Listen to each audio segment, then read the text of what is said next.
தென்னாடுடைய பெரியவா போற்றி, பெரியவா போற்றி, பெரியவா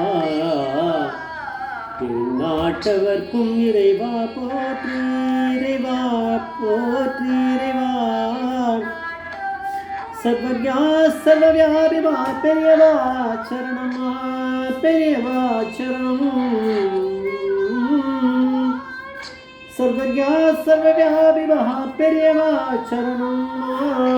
மாயப்பிறப்பருக்கும் மகா பெரியவா போற்றி, மாயப்பிறப்பருக்கும் மகா பெரியவா போற்றி. அபார கட சிந்தம் ஜானதம் சாந்திரப்பணம் ஸ்ரீ சந்திரசேகர குரும் பிரணமாமுதன் கலியுதயம் காஞ்சிமான் இந்த யூடியூப் சேனல் பிரத்யேகமாக மகாபிரியோட பக்தர்களுக்கு ஏற்பட்டு கொண்டிருக்கும் அனுபவங்களை ஒவ்வொரு நாள் ஒரு அனுபவம். அதுக்கு ஒரு தலைப்பு. இன்றைக்கி அனுபவத்தோட தலைப்பு குழந்தை அழுததால் அனுகிரகம் தெரிஞ்சது. குழந்தை அழுததால் அனுகிரகம் தெரிஞ்சது. இந்த சேனலில் இது வரைக்கும் சப்ஸ்கிரைப் பண்ணாலும் தானே பாருங்கள். நீங்கள் நிச்சயமாக பார்க்காத ஒரு அனுபவம் தான் அதில் வருதுன்னு எனக்கு எப்படி தெரியும்னா, அது ஏதோ ஒரு திமிரில் சொல்ல, நிச்சயம் எனக்கு தெரியும், பெரியவா கொடுக்குற புத்தியில் தான் சொல்கிறேன். ஏன்னா டாக்டர் ரங்கநாத் மிஸ்ரா அவருடைய அவர் சொல்கிறத கேட்டு அதுலேருந்து கண்டுபிடிச்சி நம்ம சொல்ல முடியணும்னா அதுக்கு பெரியவா தனியாக ஒரு புத்தி கொடுத்தா தான் அதை நடக்கும். நீங்கள் அதனால் யாரும் சொல்லலை, அவ்வளோதான், வேறு ஒன்றும் இல்லை அப்படின்றத நான் பார்த்து எனக்கு ஓரளவுக்கு புரிஞ்சுது. இது டாக்டர் ரங்கநாத் மிஸ்ரா அவர் தான் சீஃப் ஜஸ்டிஸ் ஆஃப் இந்தியா. பெரிய ஒரு பொசிஷனில் இருந்தவர். மகாபிரிவா கிட்ட ஒரு பெரிய பக்தி கொண்டவர். யாராக இருந்தார்னா பெரியவா கீழே தானே போய் விடணும், பெரியவா காலடியில் விழுந்து தான் ஆகணும் யார் ஒருத்தரும். இவர் ஒரு எக்ஸ்பீரியன்ஸை நேரில் பார்த்துருக்கார், அதை தான் சொல்கிறாரு. ஏன்னா நம்மளாம் தெரிஞ்சுக்கணுமே, அதுக்காக தான், வேறு ஒன்று இல்லைன்னா இது தெரியாமல் இது வரைக்கும் தெரிஞ்சிருக்காது உங்களுக்கு, இன்றைக்கி தெரிஞ்சு போயிடும்.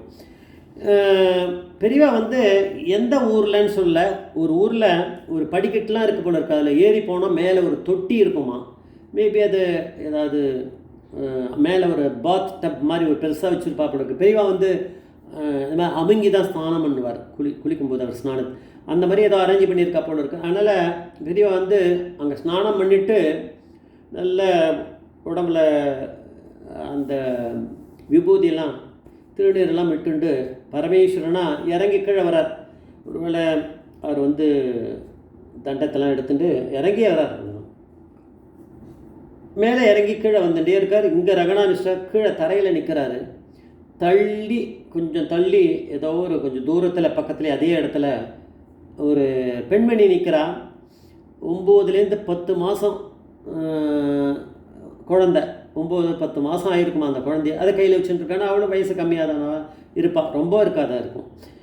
ஆனால் அவளுக்கு லேட்டாக தான் பிறந்திருக்காது, என்னென்னு பார்க்கலாம். அந்த பெண்மணி அங்கே நிற்கிறா. அப்போது பெரியவா இறங்கி வந்துட்டே இருக்கா. அந்த குழந்தை வீல்னு அழ ஆரம்பிக்கிறது, வீல்னு அழறது. அப்போது அவள் குழந்தைய சமாதானப்படுத்துவாள். அழாத அழாத அழாத, இங்கே பாரு இங்கே பாரு இங்கே பாரு, அது பாரு, அதெல்லாம் பேசுகிறதெல்லாம் இருக்குமே. அதெல்லாம் என்ன சொல்லி பார்த்தாலும் குழந்தை அழறத நிறுத்தலை, அது அழுதுன்னு தான் இருக்குது. ஏன்னா அழ வச்சது யார்? பெரியவா தானே. பெரியவா அழ வச்சாதான் அந்த பெரியவா என்ன அனுகிரகம் பண்ணான்றத பெரியவாலே சொல்லி தான் நம்ம கேட்டுக்கணும். அந்த மாதிரி இந்த சிச்சுவேஷனாக இருக்கிறதுனால பெரியவா அழ வச்சிருப்பா அப்படின்றதான் நான் டைட்டில் கொடுத்துருக்கேன். ஏன்னா வேறு வழி கிடையாது. அதையும் அழப்போகிறது, பெரியவாளை பார்த்தவா யார் அழப்போகிறா, அது அழுதுருக்கு. பெரியவா என்ன பண்ணால், ஏதோ பக்கத்தில் இருக்க பெரியவா கீழே போய் இறங்கி வந்துட்டா. அணுக்குத்தன்றுக்கிட்டே ஏதோ ஜாடமாடியாக ஏதோ சொன்னார். உடனே அவள் போனால் போய் அந்த பொன்மணிக்கிட்டேருந்து குழந்தைய அவர் வாங்கிட்டு அந்த சிஷ்யர் வாங்கிட்டு பெரியவா நிற்கிறார். பெரியவா பாதத்துக்கு திருப்பாதங்களுக்கு முன்னாடி அந்த குழந்தைய அவள் ஏதோ ஒரு துணியோட தானே குழந்தைய வச்சுருப்பா. ஒரு இது மாதிரி இந்த காலத்தில் இருக்க அந்த ஸ்டைலிஷாக அப்படி இல்லைனாலும் ஏதோ ஒரு துணியை போத்தின்னு தானே கொண்டு வந்திருப்பா. அந்த துணியை போட்டுட்டு அந்த குழந்தைய விட்டுருக்கார்.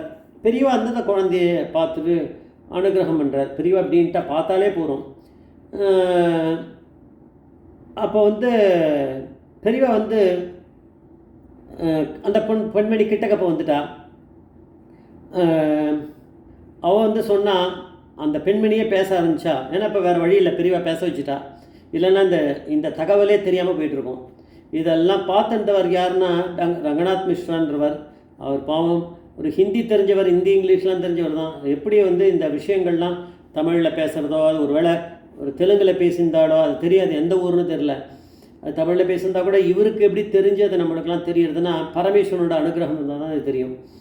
அதுதான் அதாவது நம்ம புரிஞ்சு நம்ம பெரியவா மேலே பக்தி வரலாம். ஏன்னா ரங்கநாத் மிஸ்ரா சொல்லி தான் இந்த வெளில தெரியுது. இப்போ யாரும் சொல்லலையே, நீங்கள் யாராலும் ஒருத்தர் கூட சொல்லியிருக்க மாட்டாங்கன்னு நல்லா தெரியும். ரங்கநாத் மிஸ்ரா சொல்கிறதுனால நம்மளுக்கு தெரிஞ்சிருக்கு. பெரியவா கிட்ட அந்த பெண்மணி சொல்கிறா, நான் வந்து உங்களை நிறைய தடவை தரிசனம் பண்ணியிருக்கேன், ஆனால் எப்போவுமே எனக்கு வந்து ஒரு குழந்தை இல்லைன்னு நான் உங்ககிட்ட சொன்னதே கிடையாது, வேண்டின்றது இல்லை. ஒரு 1.5-2 வருஷம் முன்னாடி தான் அவர் ஒருவேளை அவர் காதில் வாங்காமல் 2 வருஷன்ற 1.5 வருஷம் எதை சொன்னார் தெரியல, அதை சொல்லியிருக்காரு ரங்கநாத் மிஸ்ரா. 1.5-2 வருஷம் முன்னாடி தான் உங்களை நான் பார்த்தபோது தரிசனம் பண்ண போது எனக்கு குழந்தை பாக்கியம் இல்லைன்றதை சொன்னேன். அந்த பெண்மணி சொல்கிறா, அப்போ நீங்கள் எனக்கு அனுகிரகம் பண்ணேன், அவ்வளோதான். அதனால் அந்த குழந்தைய உருவாக்கின யார் கிரியேட்டர், அவர் சொன்ன வார்த்தை இங்கிலீஷ், அவர் இங்கிலீஷில் தான் கொடுத்துருக்காரு ஃபுல்லாக அவருடைய அந்த அப்லோடிங் எல்லாமே. அந்த குழந்தைய உருவாக்கின அந்த கிரியேட்டருடைய காலில் போட்டுட்டு ஆசீர்வாதம் வாங்கிக்க தான் நான் வந்திருக்கேன் அப்படின்னா. அப்போது அந்த குழந்தை ஒருவேளை அழாமல் இருந்திருந்ததுன்னா இவர் சீஃப் ஜஸ்டிஸ் அந்த இவர்கிட்ட பேசிட்டு கூட அப்படி எங்கேயோ நடந்து போயிட்டு இருந்தால் கூட இந்த பெண்மணி பக்கத்துலேயே வராமல் கூட போயிட்டுருப்பான். அப்போது பெரியவாக்கு எப்படி தெரிஞ்சுது அந்த பெண்மணி கொண்டு வந்த குழந்தைய பெரியவா கிரியேட்டரோட பாதத்தில் போட்டு தரிசனம் இது அனுகிரகம் ஆகணும். பெரியவா அதுக்கு முன்னாடியே கூட்டு வந்து என் காலில் போடு அப்படின்ட்டார பெரியவா பாதத்தில். அப்போ பெரியவா பரமேஸ்வரனா யார், அதை நம்மளே கொஞ்சம் யோசிச்சு பார்க்கணும். அவள் என்ன வேண்டினான்றதை பெரியவா தானே வேண்ட வச்சுருக்கா, அந்த பரமேஸ்வரனே பெரியவா தானே. அதனால் அந்த குழந்தை கொண்டு வந்து என் காலடியில் போடுன்ட்டார் பெரியவா. அதுக்கு தான் அவன் வந்திருக்கான்னு தெரியும், அழவும் விட்டுட்டார் பெரியவா. அப்போ தான் இவளுக்கு ரெக்கலெக்ட் பண்ணி எல்லாத்தையும் சொல்லணும்னு வேறு தோணும், இல்லைன்னா அப்படியே கிளம்பி போயிடுவாள் டென்ஷனில். குழந்தை அழுதுனா தட்டின்னு சமாதானப்படுத்தினு அப்படி போனான்னா பெரியவா பாட்டு கிளம்பி எங்கேயாவது போயிடுவார், வேறு இடத்துக்கு, வேறு ஊருக்கு கூட போயிடுவார். ஸோ இதெல்லாம் வந்து கார்லேட் பண்ணி பெரியவா பண்ணியிருக்கா அப்படின்னா குழந்தைய அழுததால் அனுகிரகம் தெரிஞ்சிருக்கு நம்மளுக்கு. இந்த குழந்தை மட்டும் அழலைன்னா இந்த விஷயங்கள் எதுவுமே தெரியாமல் போயிருக்கும். ரங்கநாத் மிஸ்ரா சொல்லியிருக்க மாட்டார், அதை கேட்டுட்டு நானும் சொல்லியிருக்க மாட்டேன். ஸோ எல்லாமே பெரியவரோட அனுகிரகம். ஜெய் ஜெய்சங்கர சங்கர மகாபிரிவா பாதவீச்சரும் மகாபிரிவா பாதவீச்சரும்.